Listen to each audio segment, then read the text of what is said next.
Сәлем достар, сіздермен бірге Мадина. Біз бүгін қытырлақ вафлилер пісіреміз. Бізге керек заттар: сары май, ұн, қант және жұмыртқа. Сода ештеңе қоспаймыз. Алдымен жұмыртқамызды осылай ыдысымызға саламыз.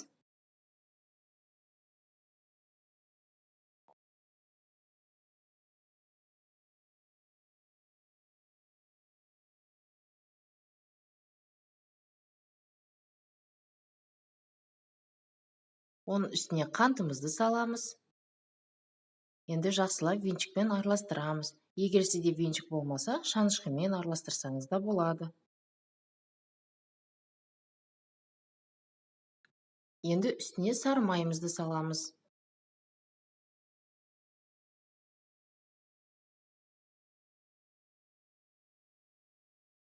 Жақсылап араластырамыз. Үстіне енді ұнымызды саламыз. Оның барлығын бірден салмаймыз, бөліп саламыз. Әркімде ұн әрқалай. Мен астына грамдарын жазып қоямын, бірақ сіз өзіңіздің ұныңызға қарай көз мөлшерімен жасасаңыз болады.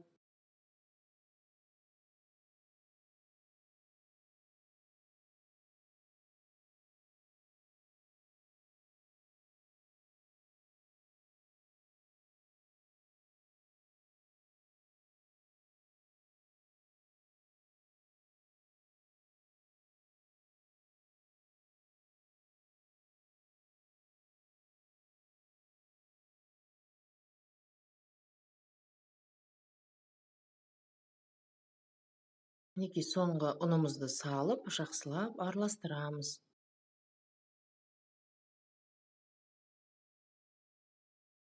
Бізде бір келкі масса пайда болу керек. Мінекей біздің массамыз дайын. Қатты қою емес, қатты сұйық емес, осындай масса пайда болды бізде. Вафли пісіру үшін бізге вафельница қажет. Алдымен вафельницамызды осылай майлап аламыз. Сосын қыздырамыз. Бір рет майласаңыздар жеткілікті.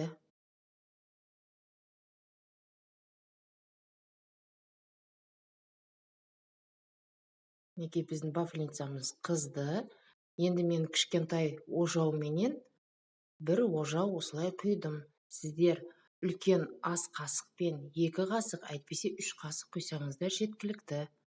Неге мен осылай шанышқымен жасағанды жақсы көремін. Маған осылай ыңғайлы. Осылай орап жасаймын. Вафельницаның өзінің формалары бар, бірақ олармен жұмыс жасағаннан гөрі маған осындай шанышқымен жұмыс жасаған ыңғайлы.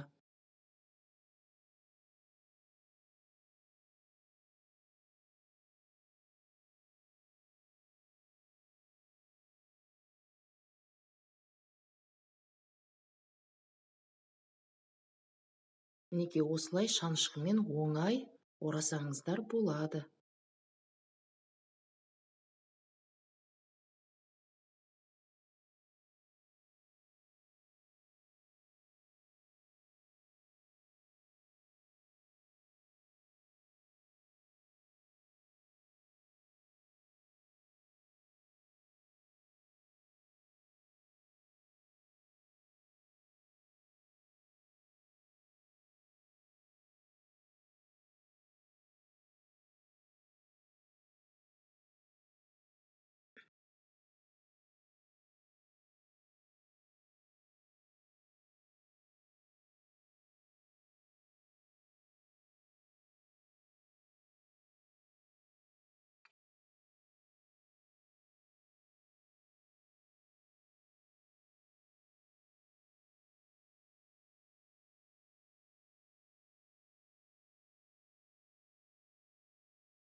Мінекей қараңыздаршы, біздің қытырлақ вафлиларымыз дайын.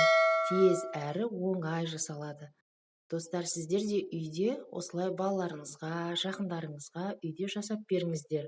Арасына варенье, сгущенка, крем қолдансаңыздар болады.